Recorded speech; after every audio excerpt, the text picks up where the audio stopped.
ভোটের আগে সাংবাদিকদের মুখোমুখি বারাসতের তৃণমূল প্রার্থী কাকলি ঘোষ দস্তিদার। লোকসভা ভোটে তৃণমূলের জয় নিয়ে তার গলায় শোনা গেল আশার বাণী।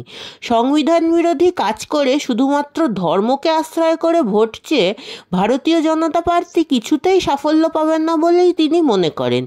এছাড়াও তিনি বারাসত সহ স্থানীয় এলাকাবাসীদের জন্য কি করে এসেছেন সেই কথাও তুলে ধরেন সাংবাদিক সম্মেলনে। ভারতীয় জনতা পার্টির রাজনৈতিক দেউলিয়াপানা যে তারা বারাসতের সুবুদ্ধি সম্পন্ন চেতনা সম্পন্ন ভোটারদেরকে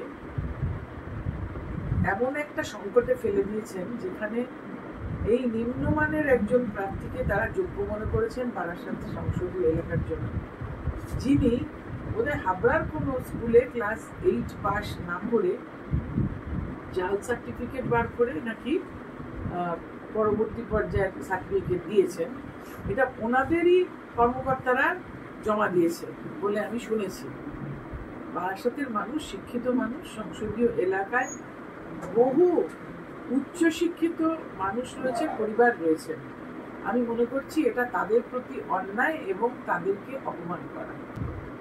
উনি সড়ক কোন মুখে হচ্ছে জানি না, আসলে এক কান কাটা হলে তবু একরকম হয়, দুই কান কাটাতে তো লজ্জা থাকে না। সুতরাং উনি তো দুই কান কাটা, মাদক পাচারে জেল খেটেছেন, তারপরে উনি ভাষা ব্যবহার করছেন, মমতা বন্দ্যোপাধ্যায়কে ডাইনি বলছেন, কখনো আবার হুমকি দিচ্ছেন আক্রমণ করার, বলছেন চালাকাঠ নিয়ে তৃণমূল কংগ্রেসের কর্মীদের তিনি মারবেন, তারপরে আবার বলছেন যে লাইফ ইন্স্যুরেন্স করে বুঝে যেও। এই ধরনের একজন অসামাজিক ব্যক্তিত্ব রাজনীতিতে এসে আবার নির্বাচনী সংসদীয় রাজনীতিতে জায়গা পাওয়া, নির্বাচনী ক্ষেত্রে প্রতিদ্বন্দ্বিতা করা, এগুলো সবই কিন্তু সংবিধানকে অপমান করা বলে আমি মনে করি। নির্বাচনী গিমিক হিসেবে গ্যাসের দাম বোধহয় 100 টাকা কমিয়েছে, নির্বাচন হয়ে গেলে আবার বাড়িয়ে দেবে।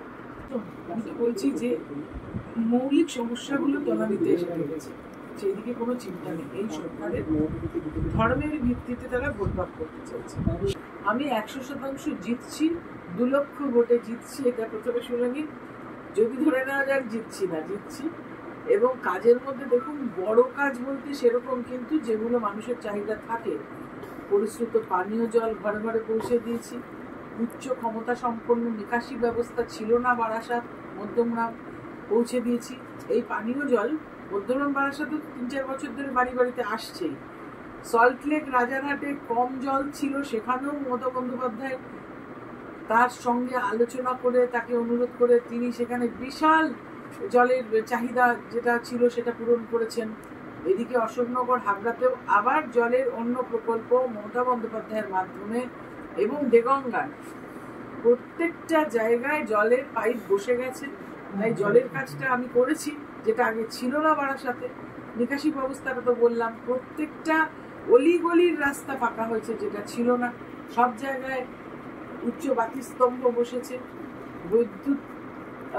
বৈদ্যুতিকরণে বাংলা এখন অগ্রণী, কেননা এত বেশি উদ্ধৃত বিদ্যুৎ তৈরি করছে পশ্চিমবঙ্গ সরকার যে অন্য স্টেটকে বিক্রিও করছে। কিন্তু তা সত্ত্বেও আমাদের এখানে 100% বৈদ্যুতিকরণ হয়ে গেছে। তা সত্ত্বেও কারুর বাড়ির দাওয়ায়, কারুর উঠোনে, কারুর একদম গলির মধ্যে যেখানে যেখানে লাইট ছিল না, আমরা সোলার লাইট বসিয়েছি এমপিলারের টাকা। এটা সোলার লাইট এমপিলারের টাকা। সর্বত্র সুরক্ষার স্বার্থে সিসিটিভি ক্যামেরা বসিয়েছি এমপিলারের টাকায়।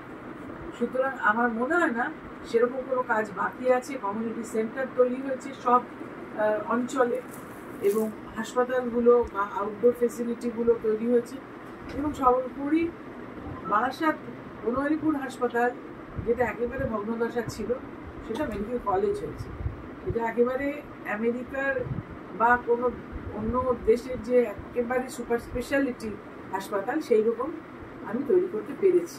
তো মহিলাদেরকে যদি এক কথায় বলা যায়, রাজা রামমোহন রায় তিনি সতীদাহ প্রথা বিলোপ করেছিলেন, ঈশ্বরচন্দ্র বিদ্যাসাগর তিনি বিধবা বিবাহ প্রচলন করেছিলেন, নারী শিক্ষার অগ্রগতির জন্য কাজ করেছিলেন, তারা প্রাতঃস্মরণীয় হয়েছে। আমি একই বাক্যেই মমতা বন্দ্যোপাধ্যায়ের কথা বললো যে কন্যাশ্রী প্রকল্পের মাধ্যমে তিনি মেয়েদেরকে লেখাপড়া শিখিয়েছেন, যার জন্য, যেটা আমি আগে ইন্ডিকেটর বললাম, যারা সার্টেন ইন্ডিকেটার্স এটার ফলটা কি হলো? ইন্ডিকেটরটা কি? ইন্ডিকেটর হচ্ছে যে বাল্য বিবাহ বন্ধ হয়ে গেছে, এখানে অনেক কম। গর্ভবতী হওয়া মানে মা হওয়া অল্প বয়সী মেয়েদের, যেটা একটা ইন্ডিকেটর, সেটা অনেক কমেছে। ইনস্টিটিউশনাল ডেলিভারি বেড়েছে, মানে মেয়েরা হাসপাতালে গিয়ে ডেলিভারি করছে, বাড়িতে মারা যাচ্ছে না। তার ফলে কি হচ্ছে? শিশু মৃত্যুর হার কমেছে এবং নারী মাতৃ মৃত্যুর হার, infant mortality and maternal mortality কমেছে। সুতরাং ইন্ডিকেটরটা বলছে যে এই যে কন্যাশ্রী বা মমতা বন্দ্যোপাধ্যায়ের রূপশ্রী প্রকল্প, তাতে করে মহিলারা হিউম্যান ডেভেলপমেন্ট ইন্ডেক্স স্কেলে অনেক উঠে এসেছে। আর সেইখানে লক্ষ্মীর ভান্ডারটা তাদেরকে অর্থনৈতিকভাবে স্বাবলম্বী করছে। সব দিক দিয়ে মহিলারা এগিয়ে আছে, সেটা আমাকে বলতেই হবে।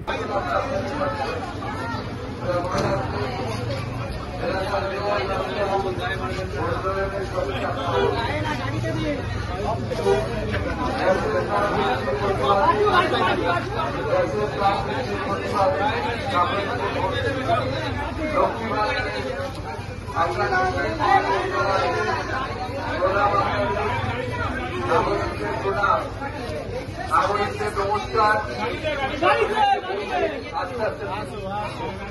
ঠিক আছে, ভালো থাকো, আপনারা ভালো থাকো, প্রণাম নিন।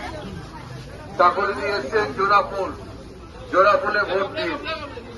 মা বোনেদের বলে দিন জোড়া ফুলে ভোট দিন। আশীর্বাদ চাই আপনাদের, চাকরি দিয়ে আশীর্বাদ দিন। বিধানসভায় আপনারা আমাকে আশীর্বাদ করে বিধানসভায় পাঠিয়েছেন, চাকরিটিকেও সংসদ করে পাঠিয়েছেন ৩ বার। চতুর্থবার চাকরিতে জেতান, চতুর্থবার চাকরিতে জেতান। চাকরিটি গ্যাসের দাম যখন বৃদ্ধি হয়